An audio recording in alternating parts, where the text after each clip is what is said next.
Hey guys, welcome back to tech maths. और वापस से हम सेट्स चैप्टर कंटिन्यू करेंगे। हमने बेसिक पढ़ लिया था, हमने पहली वाली एक्सरसाइज कर ली है ना। अब हम आगे की चीज़ें देखते हैं क्या है, किस तरह से है।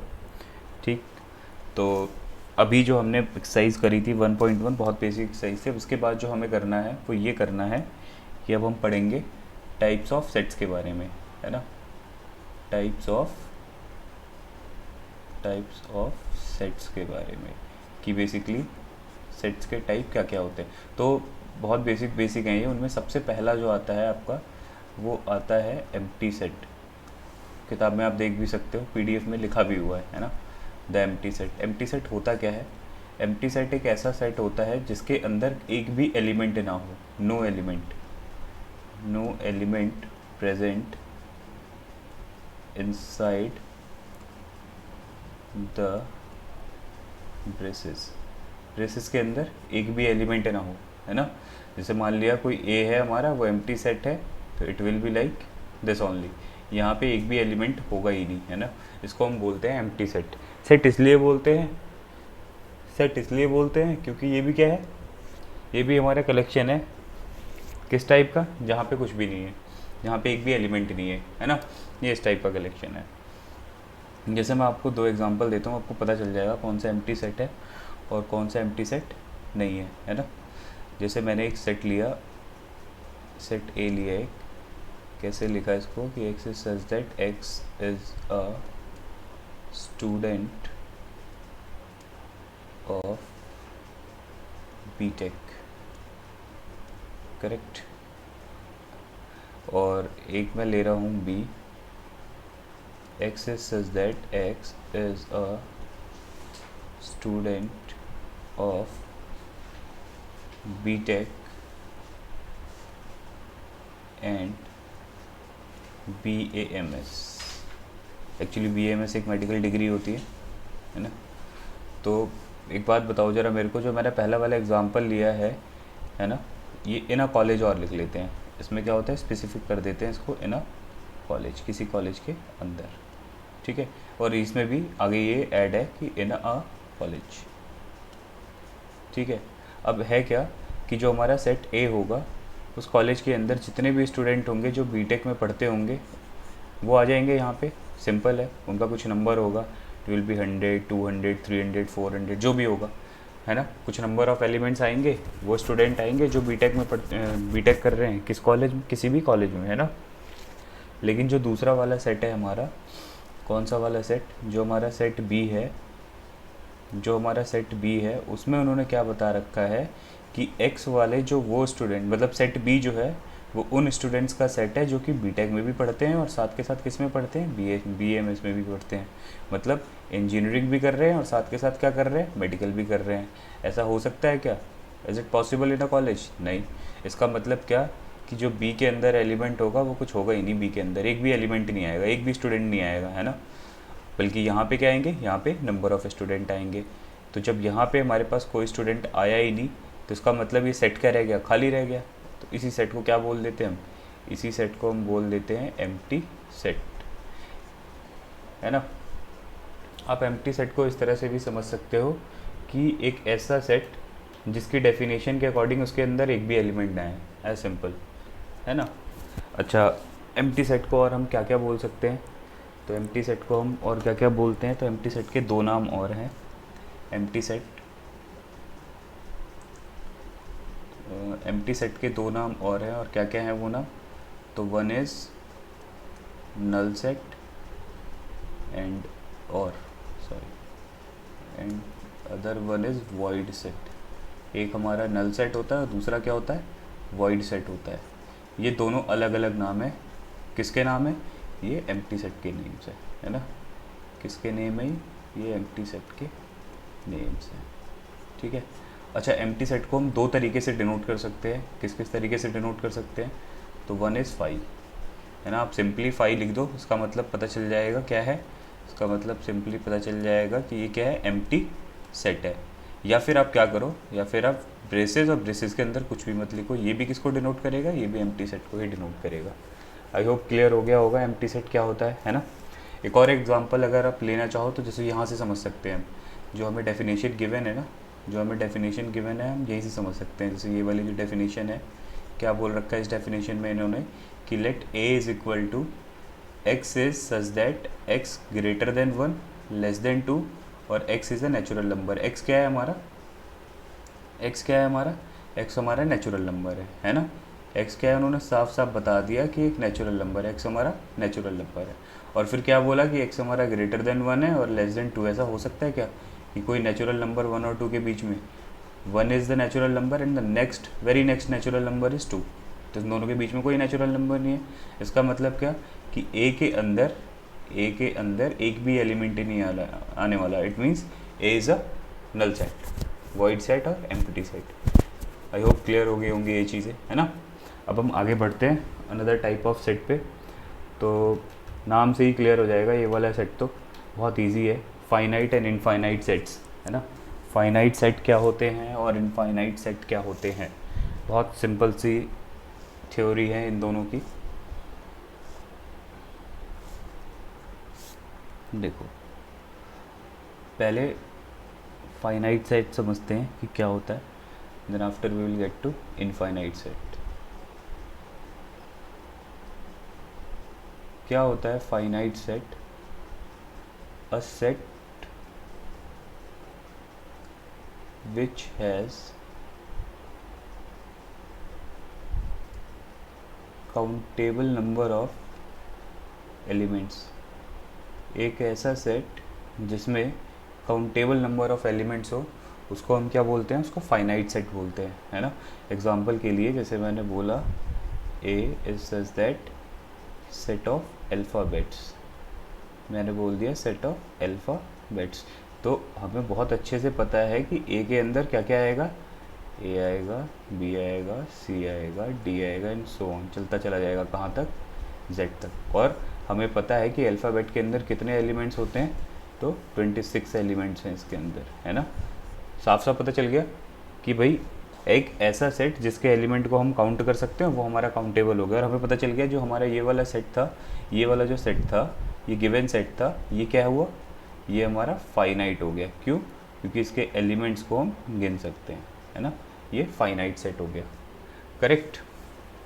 अच्छा, इसके बाद एक चीज़ और अब जब फाइनाइट हो गया होगा तो समझ में आ गया होगा इनफाइनाइट क्या होगा। इनफाइनाइट होता है इसका जस्ट अपोजिट, है ना। इनफाइनाइट क्या होगा, इनफाइनाइट सेट क्या होगा, इनफाइनाइट सेट होगा इसका जस्ट अपोजिट। इनफाइनाइट सेट में क्या होते हैं कि number of elements are not countable, उनको हम गिन नहीं सकते कि उनके अंदर कितने एलिमेंट्स हैं, है ना। इसका सबसे सिंपल सा एग्जांपल क्या है जो मैं बता दूँ आप लोगों को। इसका सबसे सिंपल सा एग्जांपल है, वेट अ मिनट, थोड़ा सा स्पेस चाहिए हमें, ऐसे कर लेंगे, यस।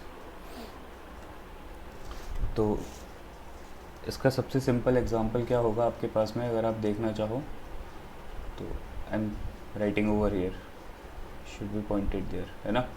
देखो सबसे सिंपल एग्जांपल क्या है इसका कि जैसे मैंने बोल दिया कि n इज सच दैट, ये क्या होता है, n हमारा सेट ऑफ नेचुरल नंबर होता है ना, सेट ऑफ नेचुरल नंबर होता है ये। अब मेरे को एक बात बताओ, नेचुरल नंबर का सेट हमें भी पता है क्या होता है, क्या होता है 1 2 3 एंड सो ऑन, चलता चला जाएगा, है ना। यही होता है ना सेट ऑफ नेचुरल नंबर। तो टेल मी वन थिंग, क्या आपको पता है how many natural numbers are there, क्या ये चीज़ पता है कि कितने नेचुरल नंबर्स हैं, इसके नंबर्स बता सकते हो कि क्या ये 1 लाख हैं, या फिर अगर 1 लाख नहीं है तो शायद ये नंबर होगा, बट अगेन इससे भी बड़ा नंबर है हमारे पास, है ना, इससे ही बड़ा नंबर है हमारे पास, फिर इससे ही बड़ा नंबर है हमारे पास। It means what, we don't know the last natural number. It means what, the number of elements belonging to this set n is infinite। क्यों है infinite?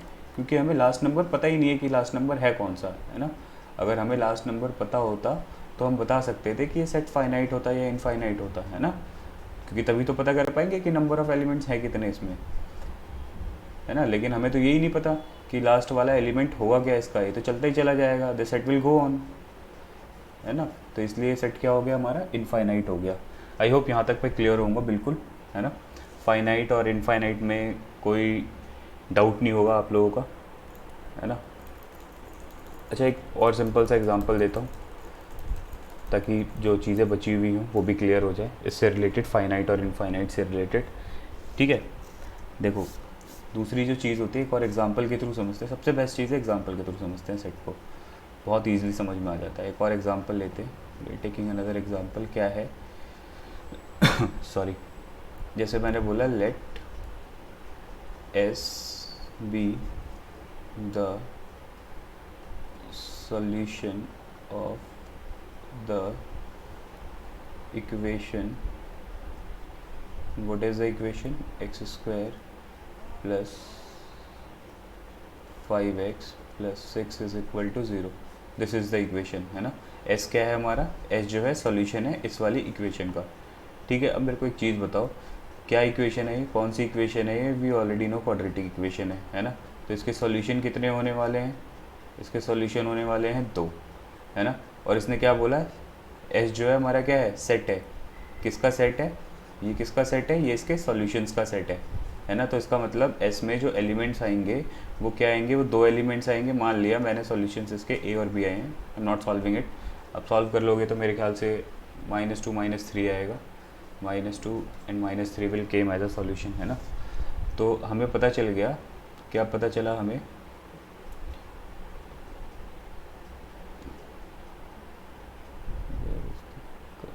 वेट अ मिनट,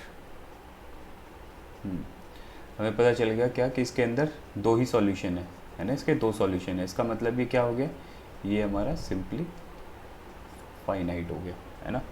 अब अगर मैं ऐसा ही एक और एग्जांपल लिख दूँ मैं, P is a set of points line on a line, एक लाइन के ऊपर जितने पॉइंट्स होते हैं उन सब का क्या है, सेट है P। अब मेरे को एक चीज़ बताओ, अगर सिंपली ये एक लाइन है, इसके ऊपर कितने पॉइंट्स हैं, क्या तुम बता सकते हो, नहीं बता सकते। You can only 10 with in a specific area, specific area का भी छोड़ दो, उसके अंदर भी नहीं बता सकते आप कितने पॉइंट्स हैं, है ना। There are infinite points lying on a line, है ना। इसलिए ये वाला जो P सेट था, ये सेट हमारा क्या हो जाएगा, ये हमारा हो जाएगा इनफाइनाइट सेट। तो बहुत सिंपल सी चीज़ है क्या, कि अगर किसी सेट के अंदर नंबर ऑफ़ एलिमेंट्स नोन है, आपको पता है कि कितने एलिमेंट्स हैं, तो वो हमारा फाइनाइट हो जाएगा। अगर आपको ये पता है कि उसके अंदर कितने एलिमेंट्स हैं तो फाइनाइट, और अगर नहीं पता तो क्या हो जाएगा, इनफाइनाइट हो जाएगा, एज सिंपल। आई होप यहाँ तक क्लियर होऊंगा मैं। Next one is equal set. अब आते हैं ज़रा इक्वल सेट क्या होता है। इक्वल सेट का मतलब देखो, नाम पढ़ के समझ में आ रहा होगा कि 2 सेट हमारे तब इक्वल होंगे जब उनके जो नंबर ऑफ़ एलिमेंट्स होंगे वो एग्जैक्टली क्या होंगे, सेम होंगे, है ना। अदरवाइज़ सेट्स कैसे इक्वल हो सकते हैं, सेट इक्वल तो तभी हो सकते हैं ना जब उनके अंदर के जो एलिमेंट्स हैं वो एक दूसरे के इक्वल हो, है ना। जैसे मान लो we are doing equal set, ये है हमारा इक्वल सेट। क्या होता है equal set, as I told you कि 2 sets are equal if both the sets have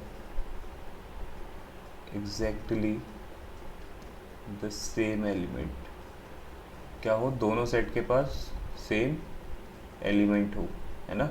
तभी क्या हो सकता है, वो दोनों सेट एक दूसरे के इक्वल आ सकते हैं, है ना। या ये बोले जा सकते हैं कि ये 2 सेट जो है क्या है, हमारे एक दूसरे के इक्वल है। अदरवाइज़ 2 सेट एक दूसरे के इक्वल नहीं हो सकते। अब इसी में कुछ मैं आपको बताना चाहता हूँ। जैसे सिंपल सा मैं एक सेट लेता हूँ, यहाँ पे A है और इसके अंदर एलिमेंट डालता हूँ मैं 1 2 3 4। दूसरा मैं सेट लेता हूँ B, इसके अंदर लिखता हूँ मैं A B C and D, ठीक है। तीसरा मैं लिखता हूँ C set and it is 4 3 1 and 2, ठीक है। अब आपसे ये पूछा जाए कि आप ये बताओ इन दोनों में से कौन सा सेट इक्वल है एक दूसरे के, है ना। तो मैंने क्या बताया डेफिनेशन के अकॉर्डिंग कि वही दो सेट एक दूसरे के इक्वल होंगे जिनमें नंबर ऑफ एलिमेंट्स पहली बात तो इक्वल हो और दूसरा बिल्कुल सेम हो, एग्जैक्टली सेम हो। मतलब जो एलिमेंट पहले वाले सेट में है वही सेम नंबर ऑफ एलिमेंट और सेम एलिमेंट क्या होने चाहिए, दूसरे में भी होने चाहिए, है ना। तभी हम क्या बोल सकते हैं कि दो सेट एक दूसरे के क्या हैं, इक्वल है। तो एग्जाम्पल के लिए जैसे वेयर इज द कर्सर, हाँ, एग्जाम्पल के लिए जैसे ए में क्या है 1 2 3 4 और बी में क्या है ABCD। नंबर ऑफ एलिमेंट तो सेम है बट एलिमेंट्स एग्जैक्टली सेम नहीं है, एलिमेंट्स बिल्कुल क्या है, different, entirely different. It means what, set A is not is equal to set B। अच्छा, इससे नेक्स्ट वाले क्वेश्चन में क्या है, नेक्स्ट वाले क्वेश्चन में ये है, नेक्स्ट वाला सेट क्या है आपका 4 3 1 2। अच्छा, सेट B और सेट C ये भी दोनों क्या है, एक दूसरे के अनइक्वल है।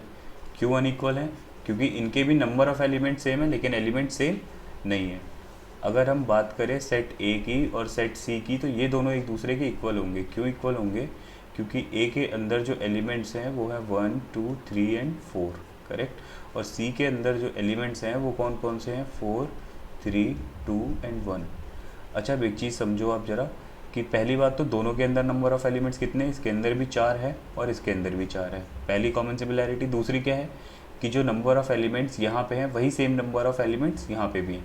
1 है यहाँ पे भी 1 है, 2 है 2 है, 3 है 3 है, 4 है 4 है ना। हर एक एलिमेंट एक दूसरे के क्या है, इक्वल भी है। अब कई लोग कंफ्यूज हो जाते हैं कि सर इनका ऑर्डर सेम नहीं है फिर भी क्या इक्वल रहेंगे ये, यस, है ना। दो सेट्स की इक्वलिटी ऑर्डर पे डिपेंड नहीं करती है ना, इंडिपेंडेंट ऑफ ऑर्डर होते हैं ये। ऑर्डर कुछ भी हो सकता है, बस एलिमेंट हमारे क्या होने चाहिए, एग्जैक्टली सेम होने चाहिए। आई होप यहाँ तक क्लियर हुई चीज़ बिल्कुल, है ना। अभी ज़रा नेक्स्ट पार्ट पे आते हैं। Sorry, next part is what, तो आई थिंक इसके बाद एक्सरसाइज है आपकी जो आपको करना है ना। और we will start the exercise in next class and the rest of the concepts related to the third exercise also. Okay, till then, bye bye.